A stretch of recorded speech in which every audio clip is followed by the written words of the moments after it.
Baru tahu ini ada suku bangsa Melanau ya. Jadi rupanya bukan Melayu ya. Bukan Melayu Subhan, dan tapi lain sungai, lain dialeknya. oh, lain Masya sungai lain Allah, Allah dialeknya. Ta'ala kurniakan ya. Subhan. Bangsa yang sama punya Dan itu di bahasa Sarawak, yang berbeza. Sabah? Tidak, cuma ada di Sarawak. Hanya di Sarawak. Dan kami kebanyakannya berada di tepi laut. Berapa persen dari rakyat Sarawak? Sekitar 3% sahaja. 3%, tapi sahaja. mayoritas Muslim. Tidak, mayoritas Melanau mayoritas itu Muslim. bangsa Melanau. Ya, mayoritas itu Muslim. Oke. Dan masih ada yang sebahagiannya Kristen. Sebahagiannya tidak punya agama, tapi kami hidup secara harmoni. Kalau di sebahagian kampung kan punya budaya kehidupan beragama yang agak kuat. Sebahagian yang Kristen karena selalu diundang untuk makan selamat, tahlil. Ada yang hafal Al-Fatihah. Ada yang namanya juga Ahmad, tapi bukan Islam. Ya, itu keunikan bangsa Melanau dan hidup harmoni. Tetapi dari sudut pegangan keislamannya agak kuat. Tinggal lagi mereka boleh menerima yang lain daripada yang beragama Islam. Allah, Ustaz. Ya.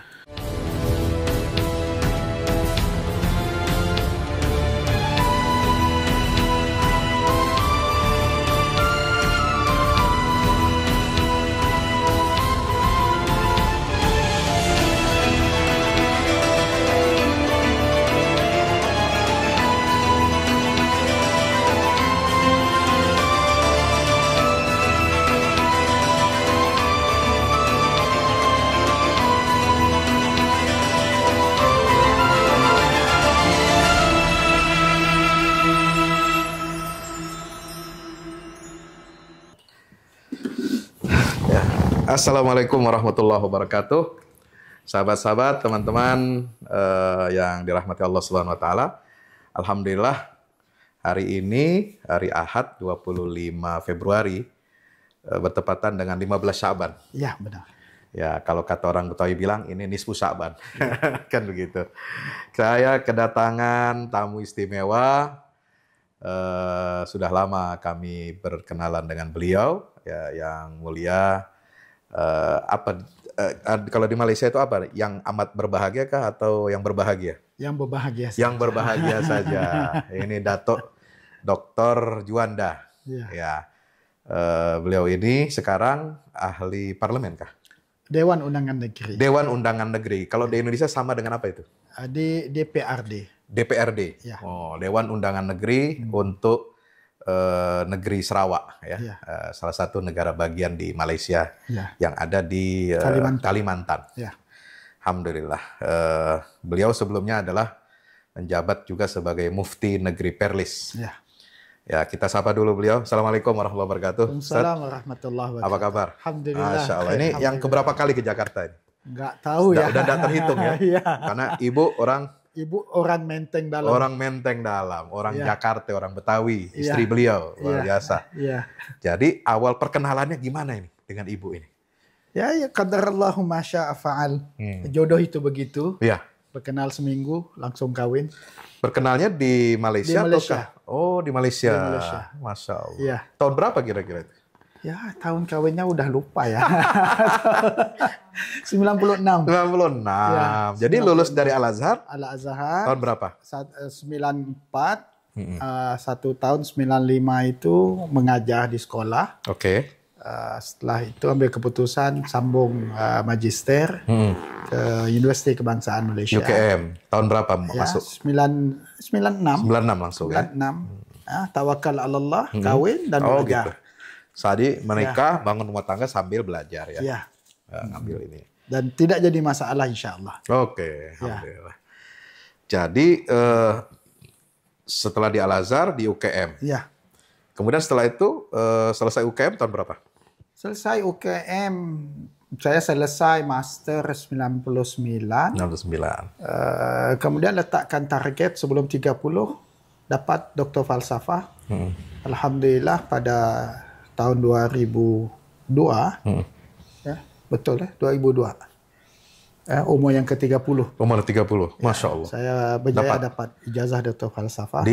Di UKM juga. Di UKM juga. Di Jabatan Dakwah dan Kepimpinan. Cuma perbedaannya saya coba dobrak alam yang baru, mengkaji tentang pentadbiran Islam dan membuat kajian berdasarkan statistik moden. Pentadbiran itu artinya politik. Pentadbiran organisasi dan dilihat manajemen dakwah. Ya, manajemen dakwah dan menilai secara kajian statistik moden yang sebenarnya agak asing daripada dunia akademik pengajian Islam. Iya. Masya Allah. Jadi ambil di Al-Azhar jurusan Syariah wal Qanun, Master, UKM Master Usul Fiqh dan Ahwal Syakhsiyah. Sebenarnya saya kepakaran bidang Ahwal Syakhsiyah. Ya. Tapi Kak Master. Kemudian di manajemen dakwah. Luar biasa. Itu selesai tahun? 2002. Ya. Jadi 30 tahun sudah doktor. Ya. Dan menikah umur 26. 25. 25, Masya Allah. Ya. Luar biasa.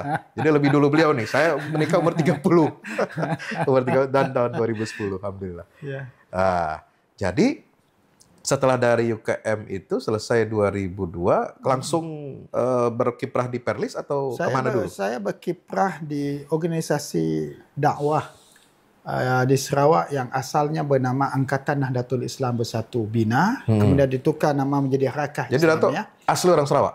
Saya asli orang Sarawak dan bukan Melayu. Saya berbangsa Melanau. Melanau itu apa? Satu bangsa minoriti di Sarawak yang majoritinya Muslim, ada Kristian dan ada yang masih nggak punya agama. Dan kami boleh sebut kepimpinan Sarawak, Tun Abdul Rahman Yaakob, mantan governor, mantan ketua menteri Melanau. Yang baru meninggal dunia, Tun Abdul Taib Mahmud juga Melanau. Dan kalau di Kalimantan mungkin sama nggak dengan Dayak? Tidak sama. Tidak. Ya. Berarti dia budayanya bukan budaya Melayu. Dia hampir kepada Melayu, tetapi bahasanya berbeza daripada bahasa Melayu. Contohnya misalnya, ya. Apa kabar? Apa bahasa Melanau? Watnau berita. Watnau berita. Iya. Ini saya baru tahu ini ada suku bangsa Melanau ya. Jadi rupanya bukan Melayu ya. Bukan Melayu dan tapi lain sungai, lain dialeknya. Lain Masya sungai, lain Allah, dialeknya. Allah Ta'ala kurniakan ya. Bangsa yang sama punya. Dan itu di Sarawak, Sabah? Tidak, cuma ada di Sarawak. Hanya di Sarawak. Dan kami kebanyakannya berada di tepi laut. Berapa persen dari rakyat Sarawak? Sekitar 3% sahaja. 3%, tapi mayoritas Muslim. Tidak, mayoritas Melanau mayoritas itu Muslim. bangsa Melanau. Ya, mayoritas itu Muslim. Dan masih ada yang sebahagiannya Kristian. Sebahagiannya tidak punya agama, tapi kami hidup secara harmoni. Kalau di sebahagian kampung kan punya budaya kehidupan beragama yang agak kuat. Sebahagian yang Kristian karena selalu diundang untuk makan selamat, tahlil. Ada yang hafal Al-Fatihah. Ada yang namanya juga Ahmad tapi bukan Islam. Ya, itu keunikan bangsa Melanau dan hidup harmoni. Tetapi dari sudut pegangan keislamannya agak kuat, tinggal lagi mereka boleh menerima yang lain daripada yang beragama Islam. Allah, Ustaz. Ya. Jadi sampai di sana di angkatan apa? Angkatan Nahdlatul Islam bersatu Bina itu sampai sekarang ini dah ditukar menjadi nama Hikmah, Harakah Islamiyah. Saya berkhidmat di Bina itu di Hikmah itu sekitar 9 tahun. 9 tahun. Setelah itu baru saya masuk ke jabatan kerajaan di Jabatan Agama Islam Sarawak. Bermula sebagai Timbalan Mufti Negeri Sarawak. Saya juga udah lupa Pak umur saya berapa waktu itu ya. Dan kemudian di Jabatan Agama Islam Sarawak. Suatu di Jabatan Agama Islam itu saya aktif banyak dengan Tabung Haji Malaysia. Menjadi penasihat ibadat Tabung Haji Malaysia antara yang barangkali paling muda di Sarawak di Malaysia. Di Malaysia di peringkat nasional. Dan kalau alhamdulillah ya atas kemuliaan kurniaan Allah. Jadi waktu itu sudah pindah dari Sarawak masih di Sarawak. Saya di Sarawak tapi banyak terlibat dengan urusan keagamaan peringkat persekutuan. Buku panduan haji dan umrah itu saya menjadi pengurusi menerbitkannya, menuliskannya sebagai panduan untuk jemaah haji tabung, di Malaysia. Dan alhamdulillah sebelum banyak cerita tentang package haji VIP, kami pada waktu itu sudah mengendalikan VVIP yang ke Tanah Suci. Raja-raja, sultan, menteri, perdana menteri. Iya. Ya. Berarti sampai tahun 9 tahun itu ya. Iya. Nah, kemudian baru ke Perlis. Baru ke Perlis dapat undangan, atas jemputan raja. Undangan yang tidak dimaklumkan dengan saya sendiri. Tuanku Raja Perlis nelpon Ketua Menteri Tun Abdul Taib Mahmud meminta saya menjadi mufti. Sultan Sirajuddin. Oke. Dan Tun Abdul Taib Mahmud bersetuju tanpa meminta persetujuan saya. Jadi timbalan mufti di Sarawak, kemudian diminta ke sana. Ya, diminta ke sana langsung. Dan saya tidak kenal mereka pada peringkat awalnya. Gitu. Tetapi karena kita menghormati nasihat dan pandangan para pemimpin kita, orang tua kita, kita terima dengan hati yang terbuka. 6 tahun lengkap. 6 tahun di sana. 72 bulan. 72 bulan. Yang amat meresahkan sebenarnya. Kenapa meresahkan? Ya karena kita, mufti itu jawatannya penasihat agama. Bukan hanya memberi nasihat, memastikan nasihat itu diikuti. Dijalankan. Ya, Ustaz bayangkan waktu itu saya baru awal 40-an. Udah habis putih nih. Menyebabkan apabila berlaku pertukaran kepimpinan di Sarawak daripada Abdul Taib Mahmud kepada Adnan Satem, saya diminta untuk balik walaupun pihak istana tidak bersetuju. Saya amat menghargai permintaan Kerajaan Sarawak untuk saya balik berkhidmat di Sarawak. Karena saya tahu beban sebagai mufti itu beban yang amat berat dan luar biasa. Ya. Mufti Perlis ini terkenal sebagai negeri satu-satunya negeri di Federasi Malaysia itu sebagai punya gelar Darussunnah. Ya. Nah, kira-kira apa kesan Dato' dan pesan apa untuk negeri Perlis ini tentang bagaimana dia bisa menjadi Darussunnah ya? Satu-satunya negeri yang menyatakan, mendeklar bahwa paham dan pengamalan ajaran agama Islam di negeri Perlis itu tidak terikat kepada mazhab Syafi'i. Mana-mana mazhab ya, kembali kepada Al-Quran dan Sunnah, persis seperti yang digagas atau yang didakwahkan oleh Muhammadiyah, oleh Hamka dan lain-lain. Bagaimana itu? Ya, Perlis alhamdulillah undang-undang tubuh 1948 sebelum Malaysia merdeka telah meletakkan asas agama rasmi ialah Islam, Ahlussunnah wal Jamaah. Kemudian dinyatakan tidak terikat dengan mana-mana pandangan mazhab, selagi mana ia berada pada lingkungan dalil daripada Al-Quran dan As-Sunnah, maka itulah pandangan yang diikuti. Secara rasmi tidak ada istilah Perlis Darussunnah, tetapi kerana ia adalah satu negeri yang terkenal mendahulukan Al-Quran dan As-Sunnah, maka julukannya menjadi Darussunnah. Sebagai negeri yang itu sudah lama julukan itu. Sudah lama julukan begitu. Ya, dan kita tidak pernah menolak pandangan mazhab Syafi'i. Ramai asatizah kita di Perlis adalah lulusan Al-Azhar. Antara syuyukh yang awal Syekh Abu Bakar Al-Baqir adalah orang yang Abu Bakar Al-Asy'ari adalah orang yang merupakan lulusan daripada Al-Azhar Mesir.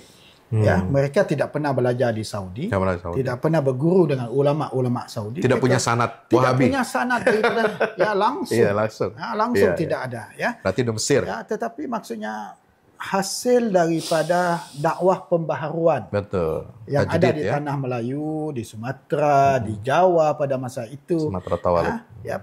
Pada saat itu kan kita nggak punya sempadan. Nusantara itu satu. Kemudian daripada Penang, pelabuhan-pelabuhan Singapura, Melaka, yang menjadi tempat kemasukan para pendakwah, ia akhirnya mendapat tempat di negeri Perlis. Karena pemerintahnya juga meletakkan asas Al-Quran dan As-Sunnah, dan kebetulan juga keluarga Jamalul Lail itu punya nasab sampai kepada junjungan kita Nabi Muhammad sallallahu alaihi wasallam. Unik. Sultan Perlis kan Jamalul Lail, masih ada kira-kira nasab keturunannya kan Hadramaut kepada Rasulullah Umumnya habaib dari Hadramaut itu kan mazhab Syafi'i. Kenapa dia bisa agak berbeza, unik gitu. Ya, tidak seperti sultan yang lain. Barangkali kerana mereka didampingi oleh para ulama islah pada masa itu. Ada istilah di Perlis, para pendiri awal perlembagaan negeri itu dipanggil 3 mat. Semuanya bernama Ahmad.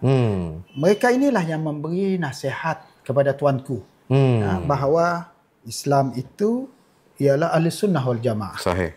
Rujukan kita ialah Al-Quran dan As-Sunnah. Secara umumnya kita di tanah Melayu, di Nusantara bermazhabkan Syafi'i, tetapi 3 mazhab yang lain juga adalah mazhab dari kalangan ahli sunnah wal jamaah. Sebenarnya kalau kita kaji enakmen keagamaan di Malaysia, walaupun Perlis tidak menyebut mazhab Syafi'i secara khusus, 13 negeri yang lain tetap meletakkan mereka bermazhab Asy-Syafi'i, tetapi kalau pandangan daripada 3 mazhab yang lain itu menepati maslahat, menepati dalil, maka pandangan itu akan didahulukan daripada pandangan mazhab Asy-Syafi'i. Jadi dalam perkara ini sebenarnya kita perlu memahami evolusi dakwah, perkembangan perundangan Islam itu sendiri. Alhamdulillah. Jadi itulah ceritanya teman-teman. Jadi beliau ini termasuk mufti yang di Perlis itu cukup memberikan warna selama 6 tahun. Kemudian beliau bukan hanya sebagai mufti nih teman-teman, tapi juga sebagai pemerhati dan juga aktivis daripada gerakan islah itu. Nah, gerakan islah ini di dunia Islam ini kan selain menggeluti masalah-masalah fikih, agama, akidah, juga ada kaitannya dengan dakwah politik. Nah, gimana Dokter memandang dakwah politik ini? Ya, Islam dengan politik tidak boleh dipisahkan, karena politik itu sebahagian daripada agama kita. Dan bahkan junjungan kita Nabi Muhammad SAW datang bukan hanya untuk mentadbir akhirat. Baginda juga datang untuk menguruskan urusan dunia. Dan perkara inilah yang kadang-kadang sebahagian lulusan agama itu terlepas pandang. Mereka memikirkan misal kata fiqh, tafsir, hadis, hanya pengajian yang berada di dalam kitab. Tapi bagaimana kita mau aplikasi apa yang ada dalam fiqh? Dan kalau kita memahami fiqh itu ialah perundangan. Bagaimana undang-undang itu boleh dikuatkuasakan tanpa sultah. Begitu juga dengan tafsiran Al-Quran, tafsiran daripada hadis-hadis Nabi SAW, bagaimana ia mahu dipraktikkan tanpa kuasa. Dan itulah sebenarnya yang kita mesti memahami kerangka politik umat Islam. Karena kerangka politik itulah yang akan membentuk umat. Dengan kuasa itu umat akan dipimpin ke arah mana? Ke kanankah, ke kirikah? Kecenderungan yang bagaimana? Warna yang bagaimana? Sebab itu kalau kita lihat di dunia barat sebagai contoh, setelah mereka membuang agama Kristian ataupun agama Yahudi dan sebagainya, akhirnya mereka tidak punya jati diri. Ia dibawa oleh masa. Masa menganggap bahawa poligami sebagai sesuatu yang jelek. Semuanya anti poligami. Sekarang masa membawa bahawa perkahwinan sejenis itu sesuatu yang wajar, maka sesiapa yang menentang dianggap tidak wajar. Dan barangkali sampai ke suatu masa, masa itu membawa bahawa hubungan seks dengan binatang pun sesuatu yang boleh diterima, mengkali wal'iyazubillah. Ini yang kita lihat. Jadi perlu ada politik yang untuk menjaga nilai-nilai Islam ini. Dijaga oleh agama, diberi oleh nilai agama. Dan apabila kita sebut nilai agama, ia akan merentas kepartian, merentas organisasi, penafsiran agama balik kepada Al-Quran dan As-Sunnah, walau apa kumpulan mereka sekalipun. Sebab pergi kepada Al-Quran dan As-Sunnah, tidak ada siapapun yang khilaf padanya. Ya, barangkali khilaf pada soal penafsiran, tetapi sudah pasti khilaf itu pada perkara yang wajar, bukan khilaf pada perkara yang qat'i.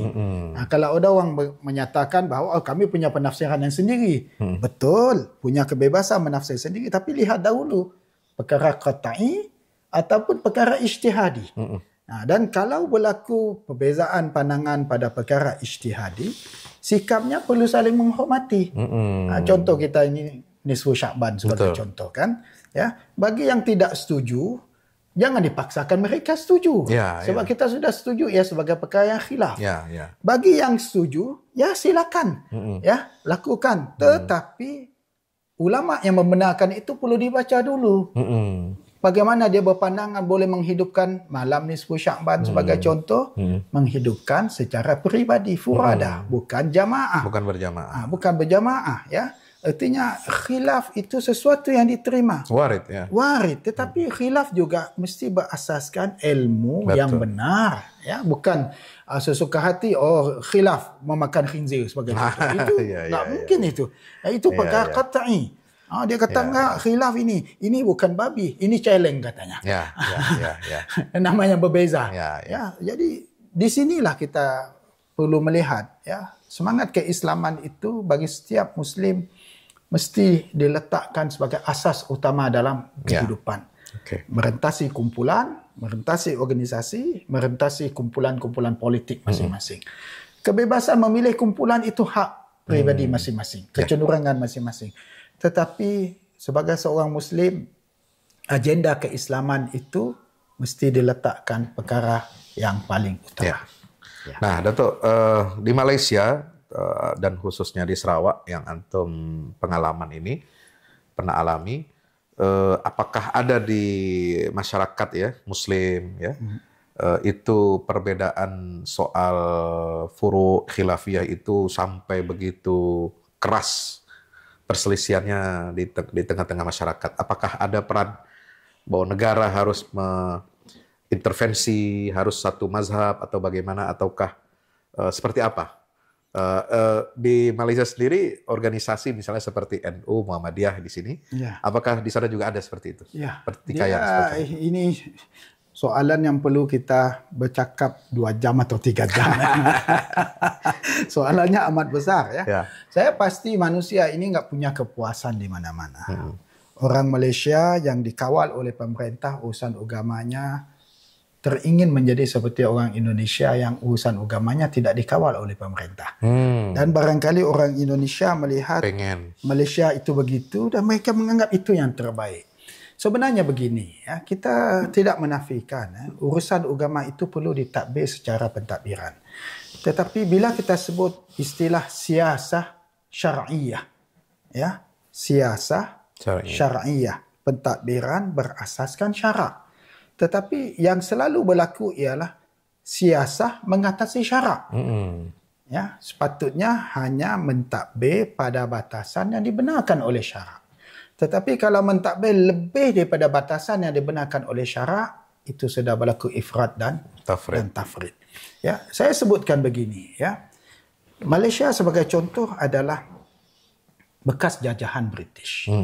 Dan sebagaimana kita ketahui, penjajahan itu bukan hanya menjajah tanah dan tanah air kita, bukan hanya merampok hasil bumi kita, mereka merampok tubuh badan kita sendiri. Penjajahan itu masuk sampai ke dalam urat saraf kita. Ya? Bahkan menjajah pikiran. Bukan hanya menjajah pikiran. Dan apa yang berlaku kepada pentadbiran agama, ya, dan saya percaya ramai yang tidak setuju dan kita bersedia untuk berdebat soal perkara seperti ini. Pentadbiran agama kita di Malaysia adalah tidak jauh berbeza daripada pentadbiran Church of England. Ya. Dia setup yang sama kerana kita mewarisi pentadbiran British, cara fikir British, cara bertindak British, dan setup yang sama juga masih kita bawa. Saya yakin ramai orang tidak akan bersetuju dan marah dengan pandangan ini. Tetapi sebagaimana saya sebut, ya sesuatu yang wajar untuk dilihat semula. Agar kita melihat bahawa pentadbiran agama bukan pentadbiran kuku besi. Ya, selalu bila orang sebut balik kepada pentadbiran agama, teokrasi. Tidak. Teokrasi tidak. Ya, Rasulullah SAW, para khulafa yang terdahulu, mereka amat demokrasi. Mereka mendengar pandangan orang lain. Dan mereka boleh bersetuju kepada pandangan orang lain. Ya, tetapi kalaulah kita sebut pentadbiran agama itu mesti sesuatu yang sifatnya, kalau segi 4 itu mesti segi 4. Kalau merah itu mesti merah. Saya tidak fikir agama kita begitu. Keindahan agama kita lebih luar biasa. Ya, dia boleh jadi segi 4, tapi barangkali segi 4 yang memanjang. Dia boleh jadi merah, tapi merah yang merun. Ya, begitu sepatutnya mewarnai. Tetapi yang sebagaimana kita penting sebut warna tadi, dasarnya ada. Warna dasarnya perkara yang qat'iyah itu jangan dicabar, jangan dibincang. Jadi semua sepakat. Ya, perkara khilafiyah itu diraikan dan dihormati sebagaimana kita lihat sekarang. Dan mengayomi semuanya. Ya, 2 minggu lagi kita akan terawih. Kita menghormati yang mau 20 kah, yang mau 36 kah, yang mau 8 kah, yang enggak mau terawih kah. Yang penting mereka berpuasa dan solat 5 waktu. Ya, dan alhamdulillah sekarang perkara ini sudah tidak jadi pertikaian. Ya. Dan artinya perkara qat'i agama yang mesti disepakati. Kalau tidak, kita akan dikalahkan oleh golongan-golongan yang mahu merungkaikan ikatan agama. Yang dipanggil liberal, yang dipanggil ejen-ejen barat dan sebagainya. Tetapi pada masa yang sama kita tidak mahu agama kita dilihat ekstrim pada satu sudut. Perkara furu' pun dianggap sebagai perkara qat'i. Kalau tidak solat terawih 20 rakaat, terawihnya enggak sah. Ya, ada yang berpandangan begitu. Atau enggak boleh, tidak sah bermakmum kepada imam yang tidak bermazhab. Iya, itu lagi parah. Itu lagi parah, Pak, ya. Sedangkan asas kita, man qala la ilaha illallah dakhala al-jannah. Tanpa kita perlu berfikir soal detail apa yang shalla salatana wastaqbala qiblatana wa dhabaha dhabihatana fahuwal muslim. Fahuwa muslim. Ya. Dan itu bukan perkataan kita ya, Ustaz. Ya, perkataan junjungan kita. Kenapa akhir-akhir ini isu tentang aswaja Wahabi begitu kuat mengental di Nusantara ini? Kira-kira Datuk menganalisa singkat saja. Ini kenapa bisa terjadi? Sekarang pertentangan ada kelompok aswaja di Malaysia mengundang yang dari Indonesia untuk menghantam kelompok sunnah Wahabi dan sebagainya. Ada sebaliknya pun begitu.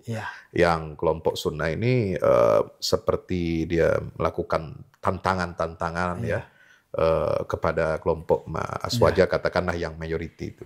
Ini sebenarnya bagaimana kita harus menyikapinya? Saya melihat banyak masalah kita karena kita kurang duduk semeja seperti ini. Ya, kurang ngopi bareng, kurang makan kue.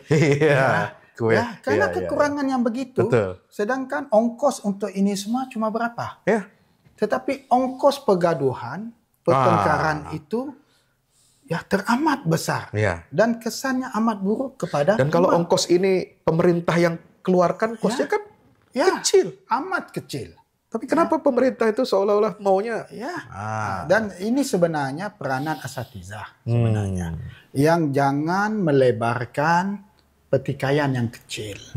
Dan pertikaian yang kecil itu kita perlu melatih para pengikut kita dan sebagainya ataupun yang mendengar ceramah kita agar mengutamakan perkara-perkara usul.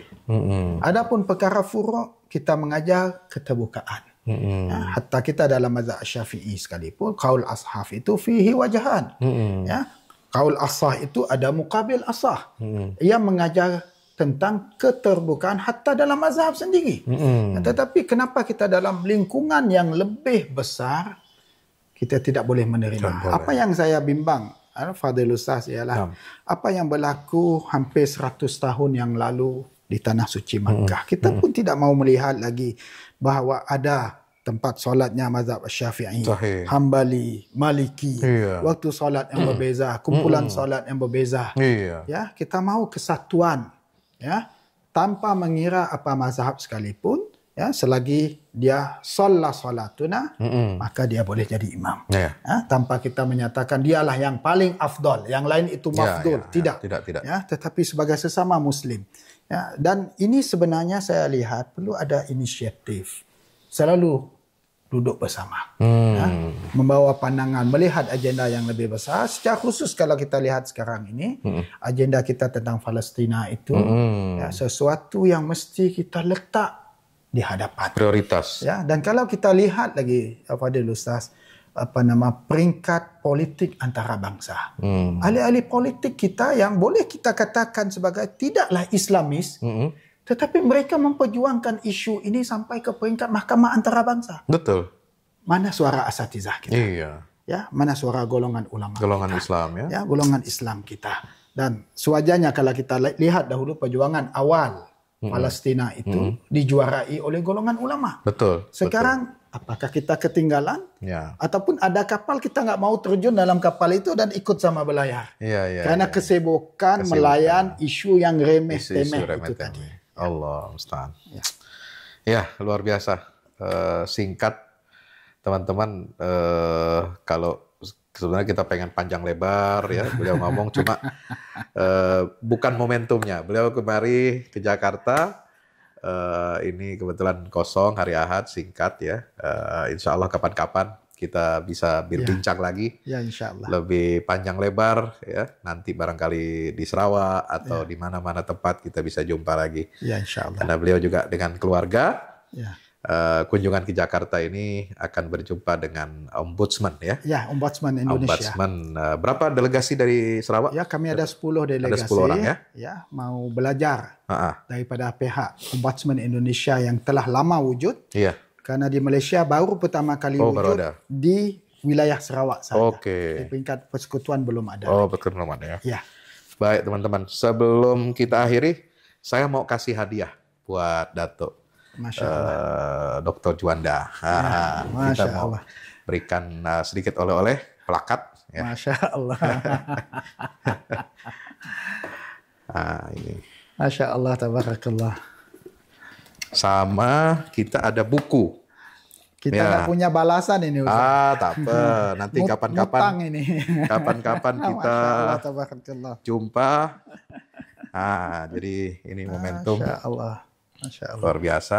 Masya Allah, tabarakallah. Kita karena beliau bersedia kita bawa kemari bikin podcast. Ini kami tidak bisa memberikan apa-apa. Ini sebagai tanda mata. Jazakallah khair. Sama-sama.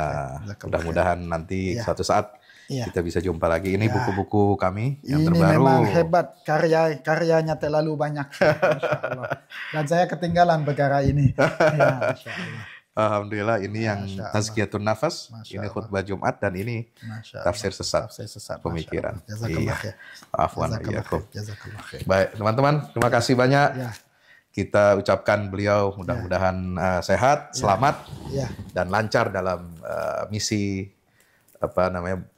studi banding dengan Ombudsman RI di Jakarta. Terima kasih, Datuk. Terima kasih banyak. Mudah-mudahan bermanfaat ilmu dan pengalaman beliau ini untuk dakwah di serantau Nusantara kita, dan lebih menyemarakan lagi dakwah sunnah di Nusantara tanpa harus kita bertengkar, berselisih, kemudian kita tetap menjaga ukhuwah dan bisa bekerja sama. Itu yang paling penting, dan kita bisa ngopi bareng.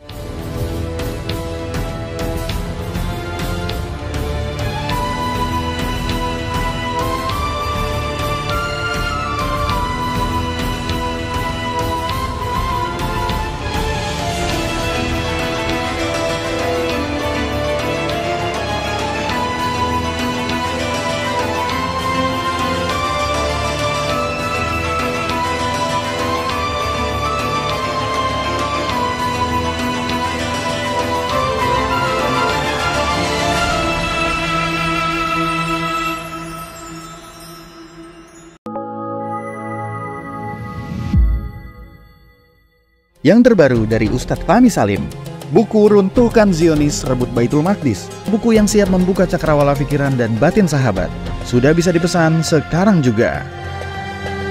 Hasil yang dicapai para mujahidin dalam pertempuran Badai Al-Aqsa 7 Oktober 2023 memiliki arti penting ataupun nilai strategis, bukan hanya dalam pembuktian bahwa kekuatan Israel bisa dikalahkan bahkan oleh pihak yang memiliki persenjataan jauh di bawahnya.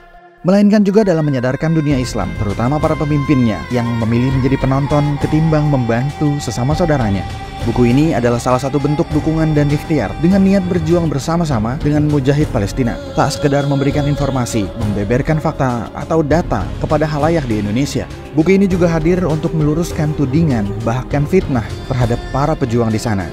Betapapun kita berada jauh dari Al-Quds, melalui buku ini kita akan dapatkan bagaimana kita bisa memperoleh pahala yang sebanding dengan para pejuang di garda terdepan di negeri perlawanan Palestina. Dapatkan buku Runtuhkan Zionis Rebut Baitul Maqdis segera.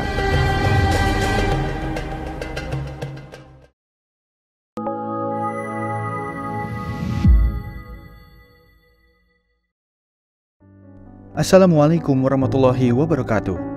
Di zaman dan era global yang semakin menuntut kita untuk terus bergerak, ada kebutuhan yang senantiasa harus kita penuhi dalam kehidupan kita. Zaman di mana segala kebutuhan terasa sangat mendesak. Salah satunya adalah kebutuhan sarana dakwah Al-Quran sebagai pusat peradaban. Al-Fahmu Institute hadir demi menjawab kebutuhan akan sarana dakwah Al-Quran di era masa kini. Kami melihat latar belakang yang ada untuk menjawab tuntutan seperti kebutuhan sarana dakwah Al-Quran yang meningkat di ibu kota, kebutuhan akan pusat pembibitan hafiz Al-Quran, kebutuhan pusat pengkajian Al-Quran, kebutuhan akan pusat dakwah kreatif berbasis Al-Quran, kebutuhan sarana media perekat umat Islam, ibu kota dan Indonesia, juga kebutuhan akan adanya sarana pusat kaderisasi guru tahfiz dan mufasir di ibu kota. Yayasan Al-Fahmu International Indonesia sedang membangun gedung pusat dakwah Quran yang berlokasi di Jalan Pengukiran 3, Pekojan, Tambora, Jakarta Barat. Gedung pusat dakwah Quran ini insya Allah akan menjawab tantangan dan kebutuhan akan sarana dakwah Al-Quran yang ada, seperti yang digagas oleh Direktur Al-Fahmu Institute, Kiai Haji Fahmi Salim MA, yaitu tugas peradaban kita semua adalah untuk berperan dalam menerjemahkan cetak biru peradaban, yaitu Al-Quran, dalam dunia nyata. Kami mengajak jamaah semua untuk ikut dalam perdagangan yang tidak merugi ini, sebagaimana yang disampaikan dalam Al-Quran Surat Fatir ayat 29-30, yang artinya, sesungguhnya orang-orang yang selalu membaca kitab Allah dan mendirikan sholat dan menafkahkan sebahagian dari rezeki yang kami anugerahkan kepada mereka dengan diam-diam atau terang-terangan, mereka itu mengharapkan perniagaan yang tidak akan merugi, agar Allah menyempurnakan kepada mereka pahala mereka dan menambah kepada mereka dari karunia-Nya. Sesungguhnya Allah Maha Pengampun lagi Maha Mensyukuri. Gedung Pusat Dakwah Quran Al-Fahmu Institute terdiri dari 4 lantai, di mana di lantai 1 terdapat Masjid Quran Mulia, dan di setiap lantainya insya Allah diperuntukkan demi berlangsungnya tugas mulia dalam perjuangan dakwah Al-Quran.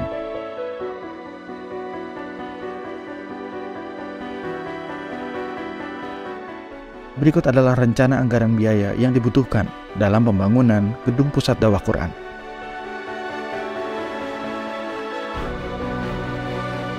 Dalam kesempatan yang mulia ini, kami mengajak jamaah semua untuk ikut dalam gerakan sedekah Lailatul Qadar di setiap malam ganjil di bulan Ramadan.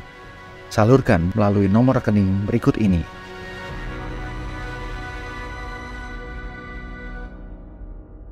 Al-Fahmu Institute, bahagiakan Indonesia dengan dakwah Quran.